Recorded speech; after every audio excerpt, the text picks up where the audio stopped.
नमस्कार माऊली.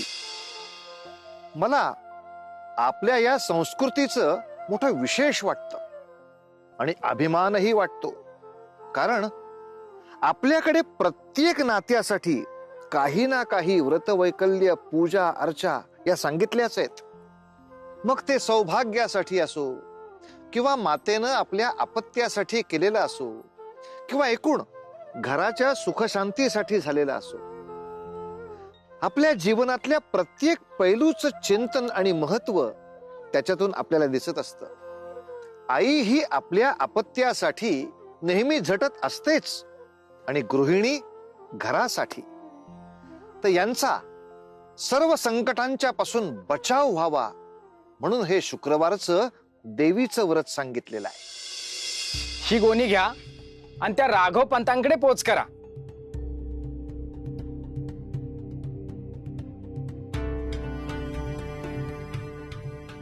हेच ते घर असावं ज्याबद्दल भालचंद्रने वार्ता दिली होती.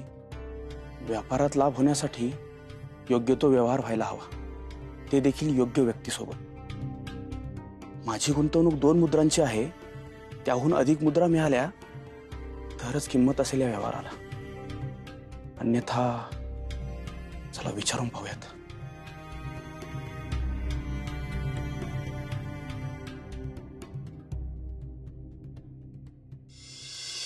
नमस्कार सहदेव पंत.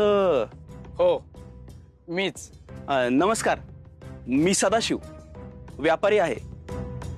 भालचंद्र नावाच्या माझ्या सख्याने मला तुम्हाला भेटण्याचा सल्ला दिला. तुमच्या धान्याच्या विक्रीसाठी तुम्ही ही सामग्री घ्यावी अशी मी आशा करतो. बर. मग बघा, माझ्याकडे धान्याने भरलेली गोणी आहे आणि ते देखील उत्तम प्रतीचे. तुम्हाला दाखवतो मी.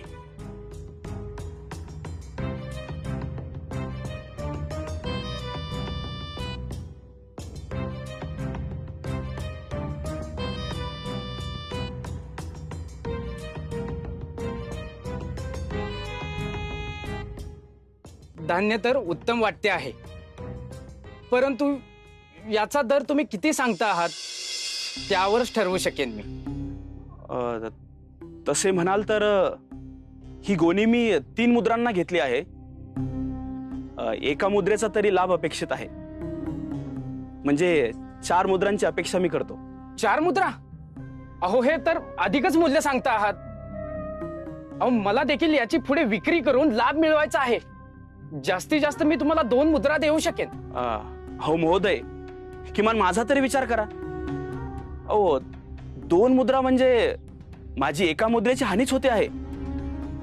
मी असं म्हणेन की मला लाभ नाही मिळाला तरी चालेल, पण किमान जितके मूल्य आहे तितके तरी द्यावे. म्हणजे 3 मुद्रा? अहो ते देखील मला तितकेसे परवडणारे नाही. अहो मी तुम्हाला खात्री देतो की या प्रतीचे धान्य आणि मी जी किंमत सांगतो आहे ती अगदी योग्य आहे. हो एकदा विश्वास ठेवा, आणि एकदा का तुम्हाला खात्री झाली की भविष्यात आपण निश्चित मूल्यांची सांगड घालूयात आणि मग करूयात की व्यवहार.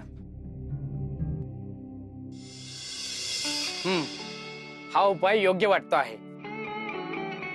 तुम्हाला ह्या गोणीच्या बदल्यात मी 3 मुद्रा देतो.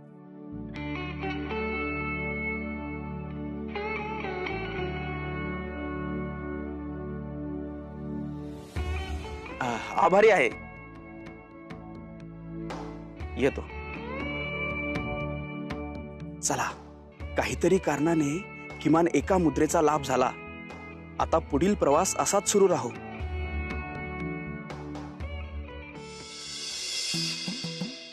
मापे मापे तू काय करतेस?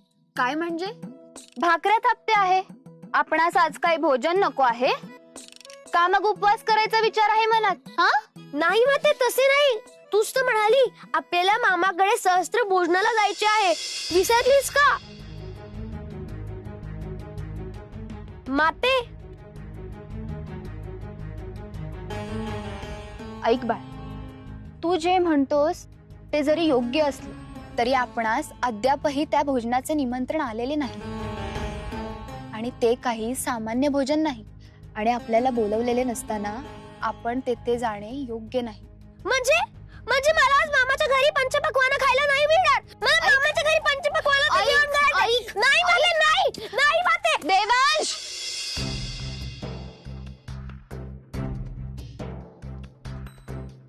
काय हो मामा, अजून तुमचं हेच काम सुरू आहे का? आता अतिथी येतील, लवकर करा. होत आहे. हो करा. हो हो. काय हो मामा, कालपासून हेच काम करताय. चांगलं काम करा, नाहीतर मुद्रा मिळणार नाहीत. नाही ताईसाहेब, करतो करतो. करा.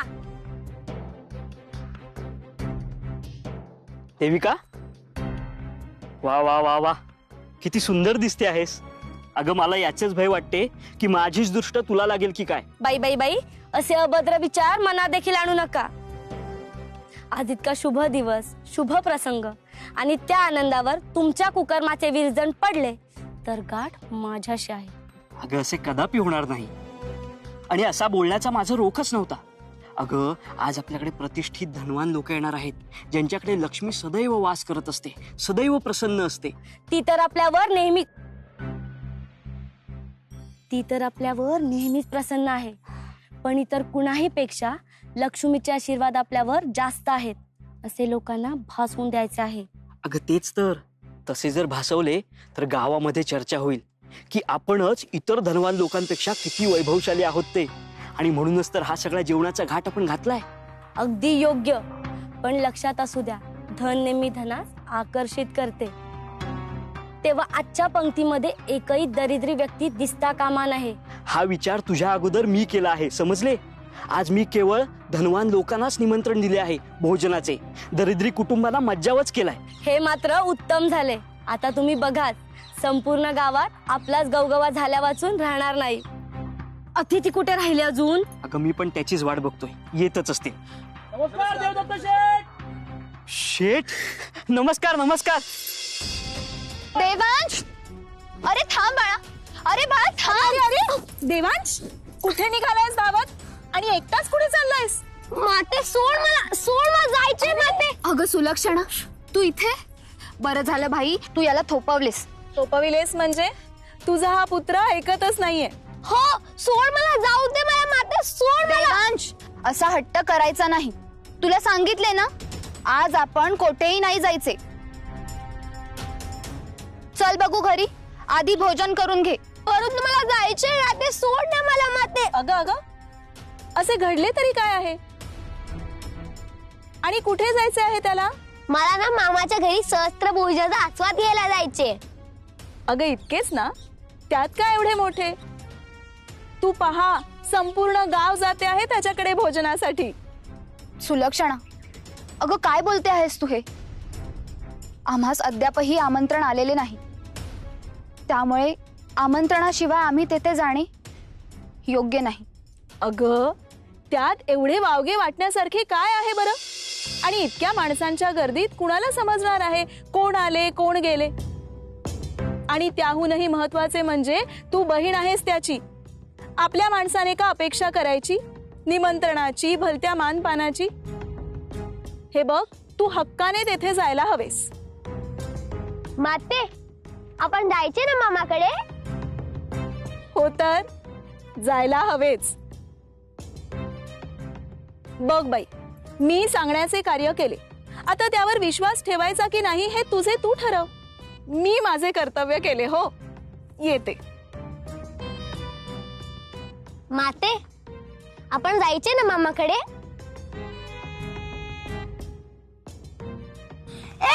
मामाच्या घरी जायचे, मामाच्या घरी जायचे, मामाच्या घरी जायचे. काय?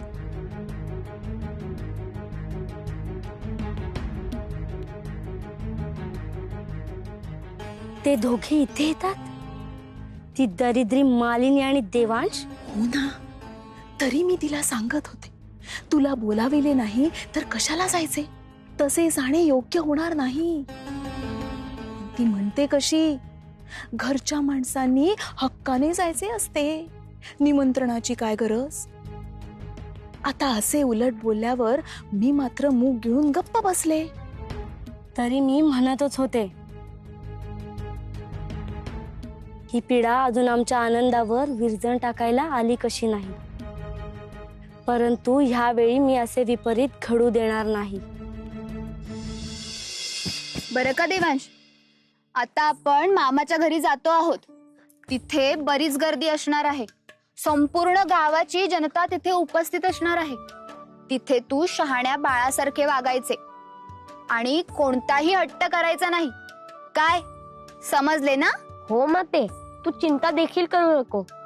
तिथे मला सर्वजण तुझा गुणी पुत्र म्हणूनच ओळखतील. माते, मामा आपली प्रतीक्षा करत असेल ना?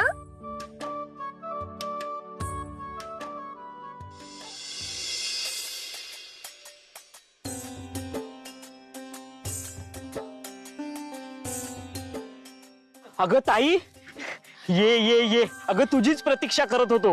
काय देवांश? मामा, आज की नाही मी मन तृप्त होईपर्यंत पूर्णाच्या पोळ्या खाणार आहे. खा खा खा, तुला जे हवंय ते सारे काही खा. हा, अरे आपल्या घरचेच तर कार्य आहे. घरचे कार्य आणि मग निमंत्रण? अगं नाही, ते कामाच्या धांदलीत तुला निमंत्रण द्यायचे राहूनच गेले. अगं देविका, बघितलंस का कोण आलंय? चल चल. माते चल.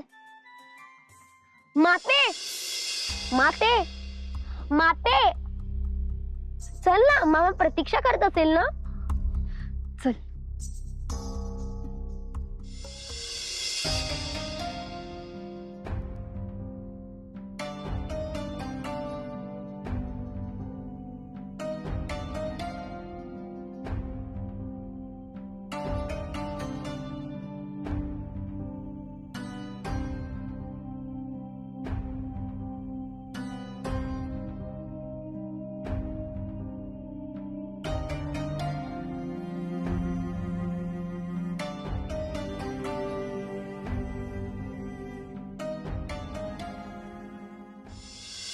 अगं असं नुसतं उभं काय राहतेस?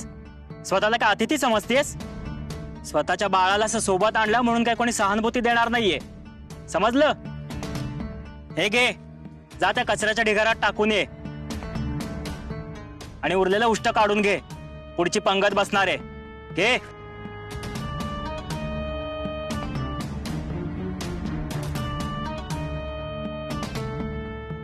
माते, तू अशी रडू नको.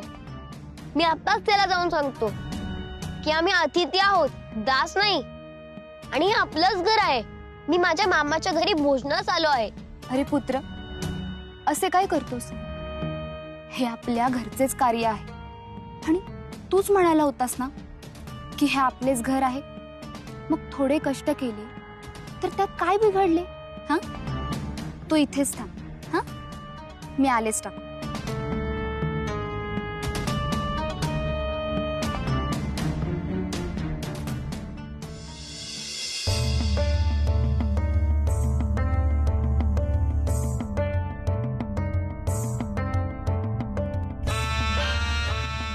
मालिनी, शकू, तू?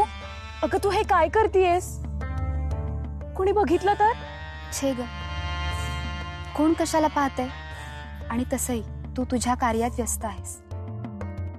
तेवढीच तुला मदत. मी असताना तू अशी कामं करणं म्हणजे मला लांछन लागण्यास्पद आहे. ते काय नाही, दे इकडे. अगं, आणि मला शब्द दे की तू कदापि या उष्ट खरकट्या पानांना हात लावणार नाहीस. तुम्ही भोजनासाठी पुढे व्हा, मी करते हे सगळं.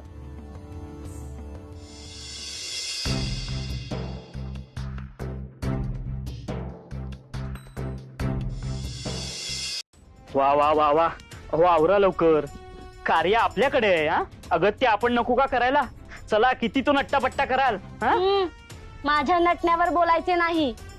अगोदर मी काय सांगते ते ऐका. त्या सुलक्षणाने माझ्या मनात भीती निर्माण केली. आता कसली भीती? अहो, त्या सुलक्षणाचे असे म्हणणे आहे की तिला मालिनी भेटली होती आणि ती मालिनी आज आपल्याकडे भोजनास येणार आहे. काय?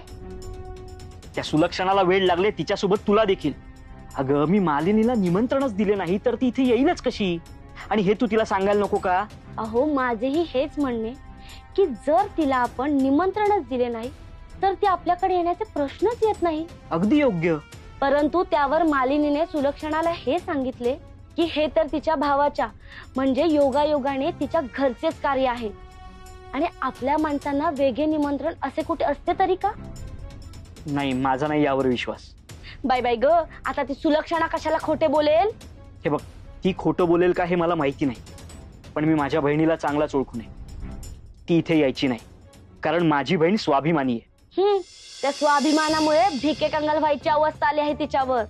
असो, मला त्याच्याशी काही कर्तव्य नाही, परंतु मी तुम्हाला बजावून ठेवते. जर आज तुमची बहीण आपल्या घरात दिसली तर. होय ग माझी आई, ती नाही येणार. किती वेळा सांगू? आणि हा तुझा दरडवण्याचा सूर जरा शांत कर. आपल्या घरात कार्य आहे, चल जाऊया लवकर. आपणच अगत्य करायला हवं. चल लवकर. मी म्हणाले नव्हते की तुम्हाला निश्चितपणे आमंत्रण येईल म्हणून. अखेर तुम्ही या घरची मंडळी आहात. अगं पण काय रे, खूप भूक लागली असेल ना तुला? हो ही हे घे, ही घे पुरी, आणि लागली तर पुन्हा घे. हा शकू, मी काय म्हणते, सर्वप्रथम मी देवदत्ताला भेटून येऊ का? अगं, गर्दी बघते आहेस ना, आत्ता त्याची भेट होणं शक्य नाही. आधी तुम्ही भोजन करून घ्या बघू.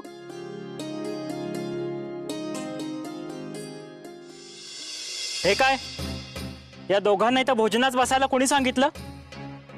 मगाशीच मी यांना ओरडलो होतो, तरी आले फुकट दिसलं की अन्न गिळायला लगेच. शांत बैस. पुढे एक जरी शब्द बोललास तर मी तुझी गय करणार नाही.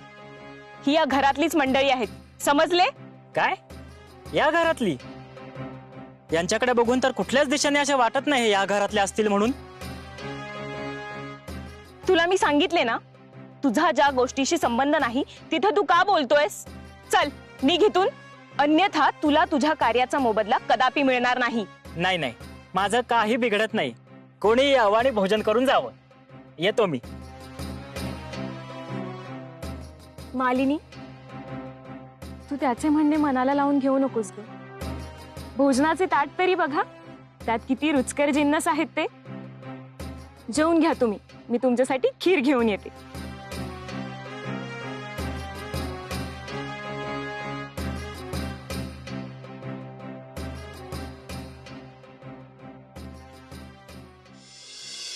मंडळी, मनुष्य जन्म मिळणं हे तितकंसं सोपं नाही.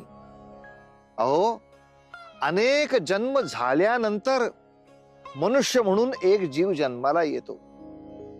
माता मोठ्या कष्टाने त्या जीवाला सांभाळते आणि 9 महिन्याच्या प्रतीक्षेनंतर त्याला जन्म देते, वेदना सहन करते. तेव्हा मंडळी हा मनुष्य जन्म प्राप्त होतो. आणि आपण मात्र सुखाच्या शोधासाठी नुसते धावत सुटतो. धन, सत्ता, ऐहिक सुख याची लालसा बाळगतो. का?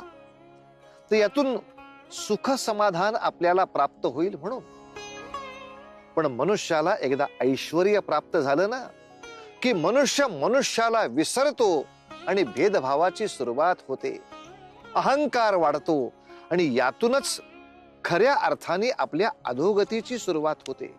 मंडळी, सुखप्राप्तीसाठी मनामध्ये लोभ न बाळगता समाधानाने चांगलं कार्य करत राहा. भगवंतांनी सांगितलेल्या मार्गावरून चालत राहा.